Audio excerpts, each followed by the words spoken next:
Many doctors draw inspiration from you. Where do you draw inspiration from? Please understand you're going backwards because the world has moved. And if you are not better today than yesterday, you wasted 24 hours. So I live by that. So Dr. Naresh Trehan, he doesn't need any introduction. He's a visionary healthcare leader. Where do we stand in terms of this burden, number one? Number two, what is the future of India in terms of healthcare?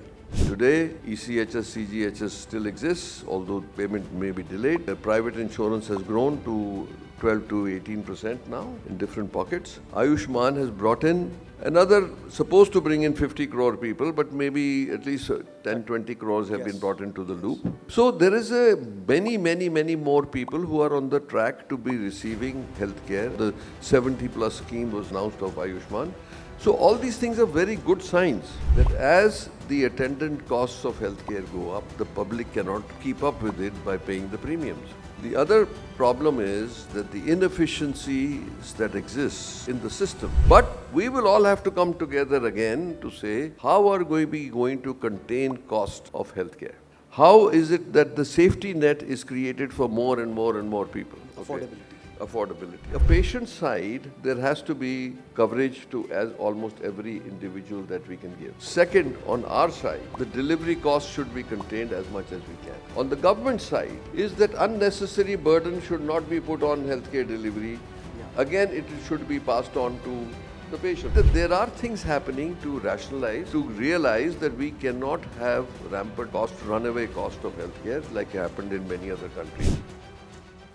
How are you doing today? Good, now that I'm here, but I was woken up by a very rude shock this morning.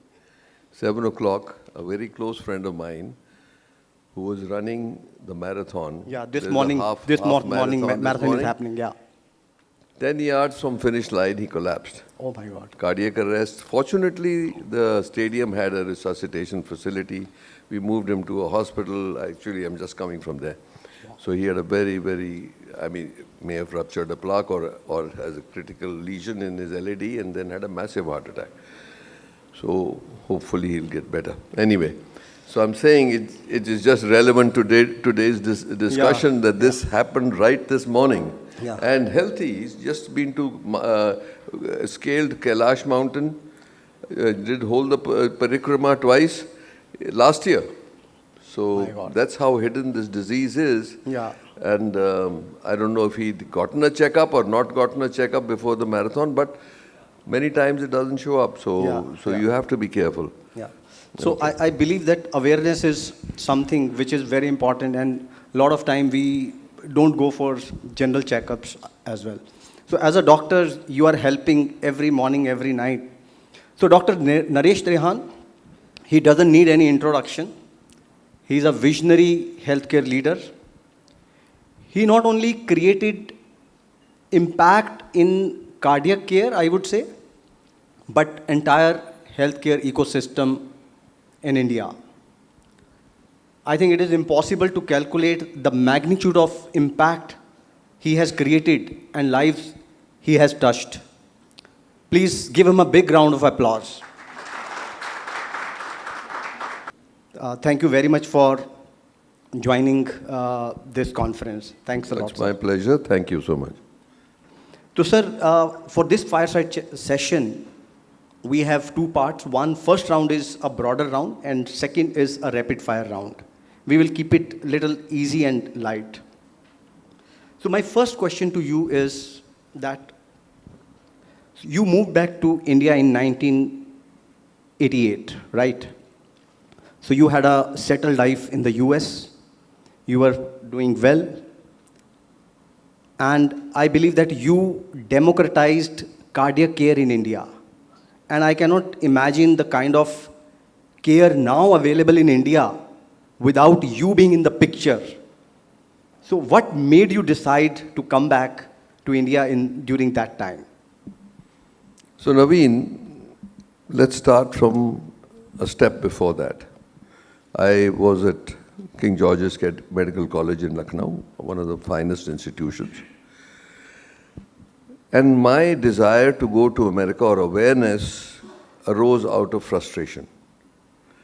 The frustration came from, as students, we had 4-hour duty by a patient's bedside in whom we knew had mitral stenosis, that was clear, had developed ascites, and then what we were doing to actually re-infuse the acidic fluid into the internal jugular vein by way of a small hand pump, and our duty was to rotate the pump for 4 hours so that trickle by trickle the protein would go back into the blood. That is how we spent our nights.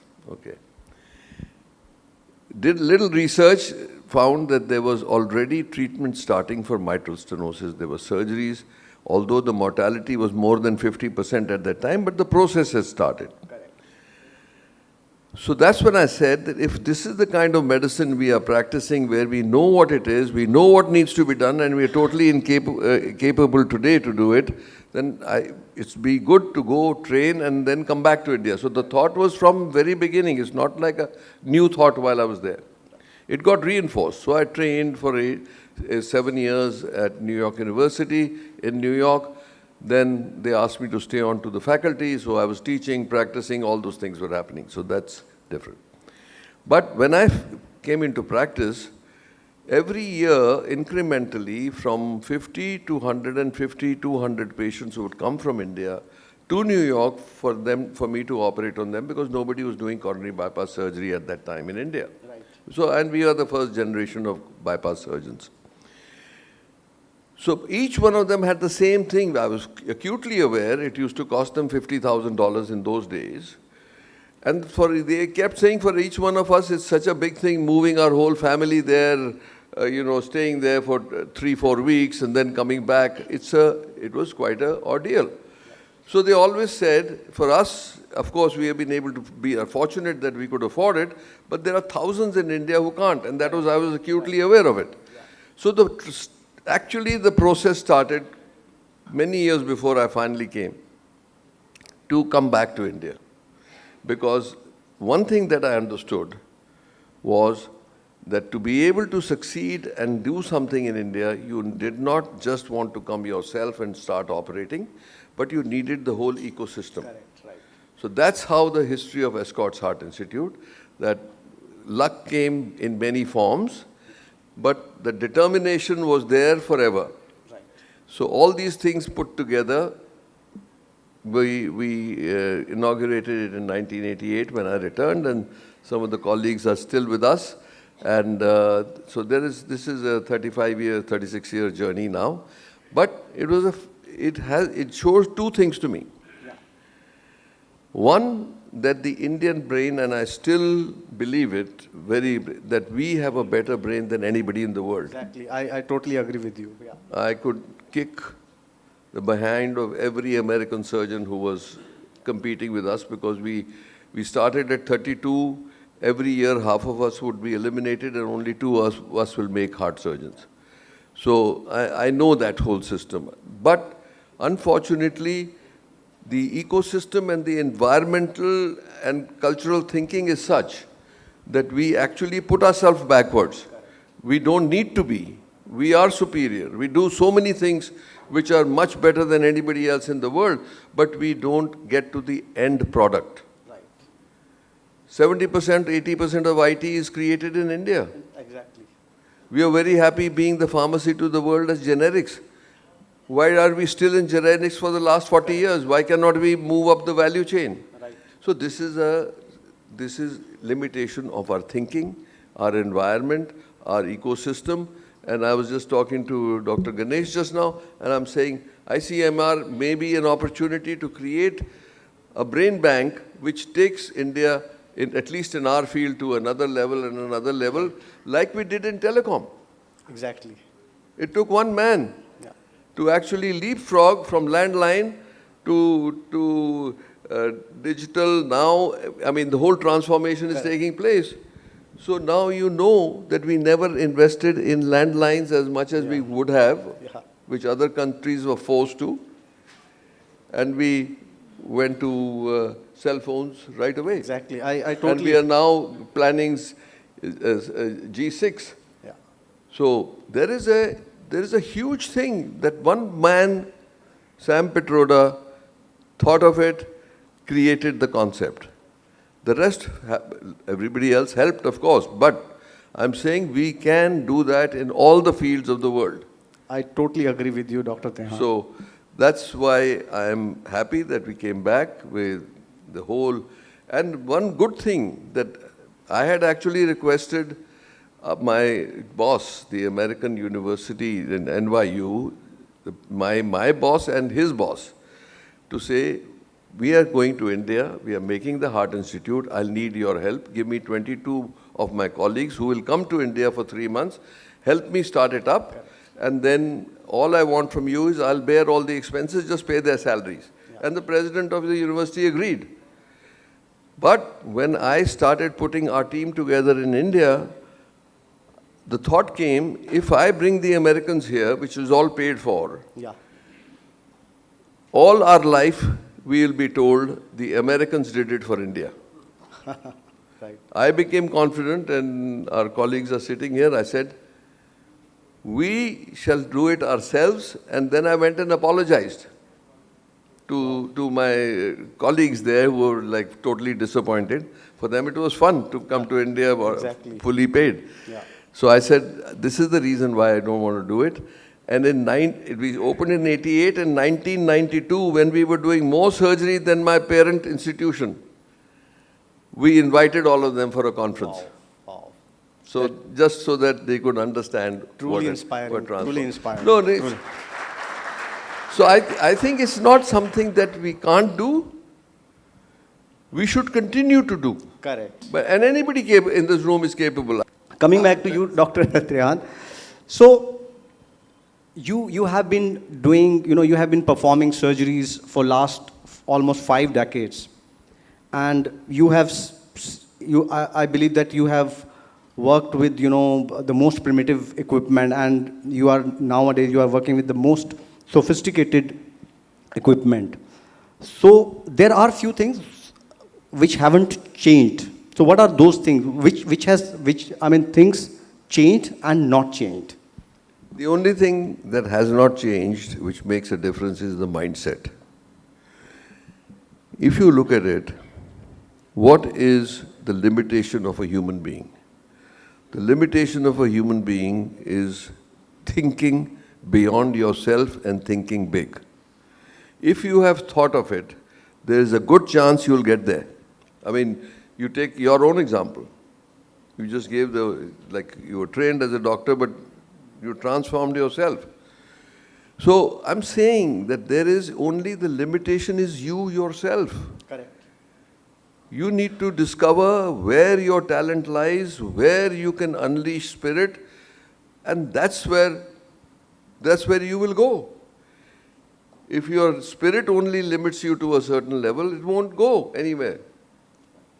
So I think there are examples, there are people who think on a daily basis, how can I do things better? How can I be more relevant to the world? How can I train more people? This comes from within. If you say you're selfish and scared, then you will be very reticent to train anybody.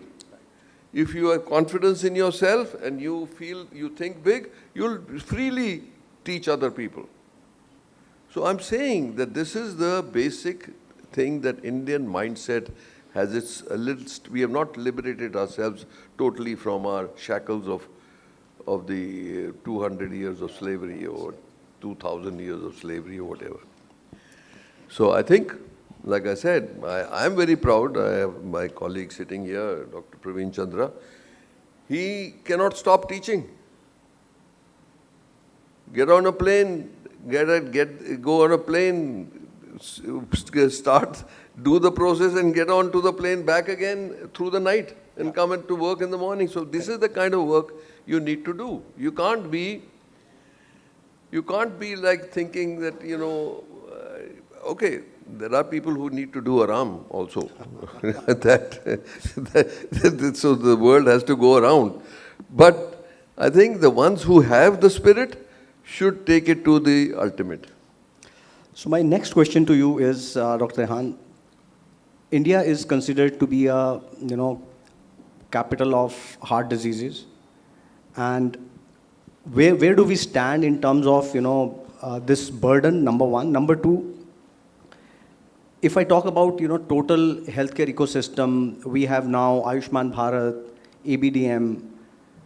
So what is your point of view? Where are we heading to? I mean, what is the future of India in terms of healthcare from your vantage point?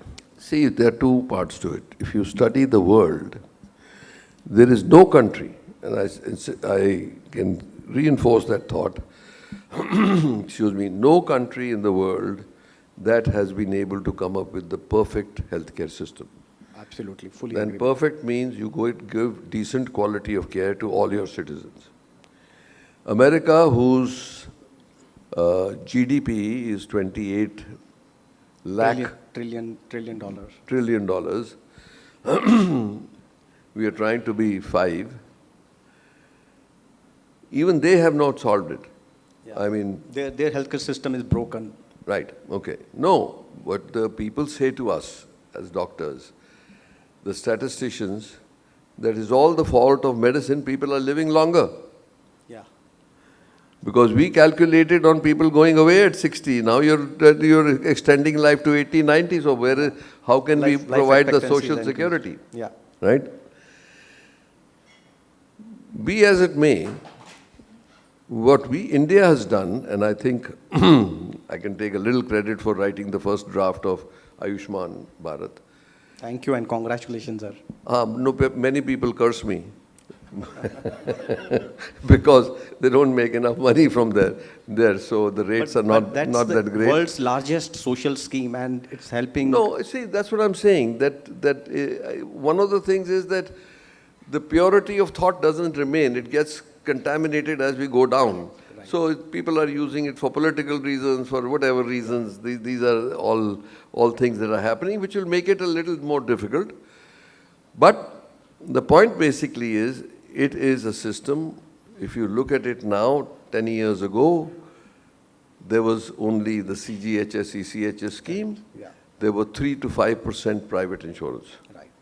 Today, ECHS, CGHS still exists, although payment may be delayed. The private insurance has grown to 12 to 18% now in different pockets. Ayushman has brought in supposed to bring in 50 crore people, but maybe at least 10, 20 crores have been brought into the loop. So there is many more people who are on the track to be receiving health care as we go. Now the 70 plus scheme was announced of Ayushman. So all these things are very good signs. Now what are the challenges of the world? The challenges of the world are two. One is runaway cost of delivery. Rightfully so, people must realize when we became heart surgeons, we used to get paid $8,500 per case for which we had to do only 1 hour of work. And $8,500 in those days would mean at least $30,000 today. That's how much it is. The dollar's worth, buying power has gone down. Right. Today, the same procedure, doctors are getting 2,700. Yeah. The reason is that as the attendant costs of healthcare go up, the public cannot keep up with it by paying the premiums. Right. The other problem is that the inefficiencies that exist in the system whether it is insurance, they pay too much, a large fraction of it goes away to acquiring business, all that. These are many vagaries which can be corrected. Right. Okay? But we will all have to come together again to say, how are we going to contain cost of healthcare? Okay. How is it that the safety net is created for more and more people? More people, yeah. Affordability. Affordability. Affordability means premiums. You see, not everybody should get free Ayushman. Yeah. Because, like I said, it's being abused also. Yeah. So you can create products where you have basic Ayushman and then you buy more if you want to get better health, you pay for it. Yeah. But there are many people who can pay maybe 5,000 rupees a year, Correct. that kind of stuff, Correct. just to top up your insurance policy. Yeah. And these things have not really come up yet, but they're starting. Okay. So on one hand, on the patient side, there has to be coverage to as almost every individual that we can give. Second, on our side, the delivery cost should be contained as much as we can. Okay. On the government side, is that unnecessary burden should not be put on healthcare delivery. Yeah. Again, it should be passed on to the patient. So recently, the GST Council has done some good work. Right. Let's move to my favorite part, which is rapid fire round. So I have a couple of questions for you, and some are on lighter note as well. So do you think surgery of CAD will eventually become unnecessary with invention of newer drugs, just like bariatric surgeries have reduced due to newer medications? What do you think about Well, I hope one day it does. For the benefit of humanity, I think it's a good idea. If it can happen, yes, why not? What's your opinion about young doctors today? Is the new generation chasing work-life balance? How do you view Gen Z doctors? First of all, if you ask the real Gen Zs, do you want to become a doctor? No. They don't want to. Right. But there are... No, but if you say you want to become... If you have to become a doctor, what would you like to be? Do you want to be a surgeon? No. Cardiology, yes. Dentist, absolutely. Because dentists make a lot of money with very little work. Yeah. Sorry if there's a dentist here. But the other thing is radiology, where the patient doesn't talk back to you, so it's the X-ray film which you... So Gen Z has become a little impatient. Right. So the dialogue actually which we have is, if I work 6 hours a day, 6 days a week, which most of us do, or all of us do, from morning to night, it doesn't make any sense if to an outsider. They'll say, what's wrong with you? And we are taking calls even on Sundays as well. No, I just told you I got woken up at this 7 in the morning. morning for this gentleman. So that's okay. Then I woke Praveen Chandra because I needed a number. So this is a whole thing. We're all awake all the time. That's not a worry. But somebody asks you, why are you doing it? You have enough money. Why don't you enjoy yourself? But this is our joy. Yeah, fun. This is fun. No, it just gives Passion. you inner joy. Yeah. So if that's the inner joy you have, then why not? Then why go? Because after a few days, you start feeling, I mean, not that we don't travel, we like to travel, we like to holiday, but it has to be in proportion. Correct. When people say, I'm going away for a month, I mean, I can't even imagine what you do for a month. So anyway. My next question. Many doctors draw inspiration from you. Where do you draw inspiration from? Inspiration or patience? Inspiration. We draw inspiration. No, I am from my you. own victim. Because I took to heart what my guru taught me. And that is, he used to say, Dr. Frank Spencer, God bless his soul, he said, if you are standing still, please understand you're going backwards because the world has moved. And if you are not better today than yesterday, you wasted 24 hours. So I live by that. I actually live thinking every morning where we're going to move the needle. Correct. Okay? And that's what my actual communication to my colleagues is also. Let's just keep dreaming where we can take to the next level, and good things will happen. Yeah. If you have to choose between surgery and management, what will you choose? Certainly surgery. The one habit every Indian should adopt for better heart health. Better heart health? Yes. Stop eating paranthas. The most common misconception about heart disease you wish to correct? No, so you see, we always believe, and I gave you his story of this gentleman who's an ex-army guy, Exactly. fit as hell. So that misconception should go away. There are 2-3 things that you can easily understand. If you have, and like we said, know your genes. If you have heart disease in the family, you know that the children will have double the risk of heart disease. So it's genetically prevalent, and now we can do the genome sequencing. We can actually write the health horoscope of an individual. Correct. That's what we are doing now at our institution. Second thing is that diabetes is the other big danger. Correct. Right? And you know if somebody has diabetes in your family, so then your risk also doubles. Now, if you are both, God forbid, then you're a train wreck. So you need to be even extremely, extremely careful. So what I recommend today, to make it short, 25 years, by 25 years, if you have any family history, you must have your full evaluation. Means all your biochemicals, your physical, all that genetic. And genome sequencing is available for 10,000 rupees now. It's not like it used to be like a lakh of rupees. So get like your parents get your Janam Patri made when you are born, you get your own health Patri made when at this point, right? Then you know how to steer your life. Right. And if you have no disease at all and you are healthy, then by the age of 30, you must have your checkup. Right. And this checkup, then the doctor will tell you how frequently you'll need it. Correct. Okay, so that's why I think preventive checkup will not guarantee 100%, but greater than 95% we will detect things. And what, at least what Dr. Ganesh was telling me about the National Hypertension Mission. We did a study, Dr. Saab, of 10,000 executives who came to us for their executive health check. 26% of them did not know that they had hypertension. So it's the most silent killer because you don't feel it till you start getting headaches or you bleed or something bad happens or your kidneys pack up. So I think that is the other. So preventive checkups will prevent many, many, many maladies in many, many people's lives. My next question, one healthcare innovation or startup you truly admire?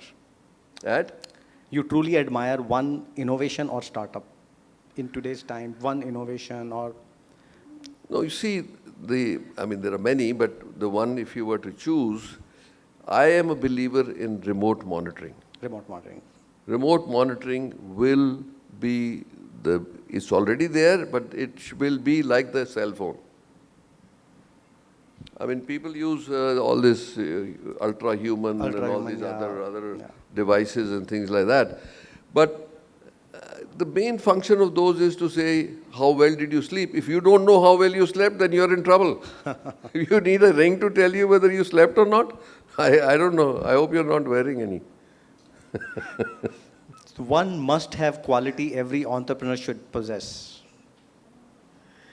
You know, integrity is the only virtue one needs. The rest follows itself. You know, purity of thought will lead you automatically to the next step and the next step. You don't have to struggle. I agree. It's the other way around, and that's one of the problems when I talk so emphatically about the best brains. I also say that that God gave us a twist in our tail. It's very difficult for Indians to walk straight. That's the problem. So, last 3 quick questions. One Indian actor you relate to the most? Indian actor? Indian actor or? Now you got me foxed. The only guy this maybe it's my generation. How can you admire an actor? Yeah, the actor is doing what he's doing. Yeah. So okay, then your favorite actress? Amitabh Bachchan, I have known him very closely, but I have seen some values in him which most actors have not revealed to me yet. Right. So that's why, he has a heart. He's been accused of many things, but he does have a heart. By the way, he volunteered to become the poster boy for Stop TB Haryana. Yeah. So he called me up. He said, I know you're doing this. TB Free Haryana, I'll be your poster boy if you want me to. So, those are kind of things that touch you. Your favorite actress? Actress, now you don't reveal these things, you know. Okay. One piece of advice, last question, sir. One piece of advice you would give to your young cardiac surgeons. Look, I believe that when you talk about will coronary artery bypass surgery vanish, people worry about it. They worry, younger people, if you're saying, what is my future in heart surgery? Nothing's going to disappear. New things will happen. So, new technologies will come. You have to master those. You see, it's like mastering a new animal. Correct. Right. Right? So, everything will be a challenge, but pursue what you believe in, what is your natural talent, because that will take you very far. Right. So I was asked to give a convocation address to an IIM, and they asked me what will be the title of your talk, because it's a convocation address. So I said to them, there are no geniuses. If you believe that that guy is so much better than me, he's a genius, doesn't happen like that. Correct. It is a combination of 3-4 values that integrity I talked about, incessantly pursuing what you believe in. Right. Okay? And a little bit of luck also. Yeah. So if you would translate it, if you go on a beach side, you will see many, or where there is a surfing beach, you'll see many surfers waiting for the waves. Yeah. Right? And people will catch all sorts of waves. But the guy who catches the highest wave and has the guts to get on top of it, because it doesn't, you can be scared of it also. Yeah. Has the guts to get on top of it, will go the farthest. Yeah. So that's what you need. Guts, you need persistent obsession with something, and then you carry it out with integrity, that's the farthest you can go. That's all. Thank you. Thank you very much. We had a really wonderful discussion with Dr. Trehan. I think we need to block, next time we need to block little more time slot so that we talk more about your stories and words of wisdoms. So thank you very much. Thanks a lot. Once again, a big round of applause for Dr. Thank you. Naresh Trehan. Thank you. Thank you. And of course, whatever was the science, all these people are very much more ahead of us to talk about science. So, okay, bye.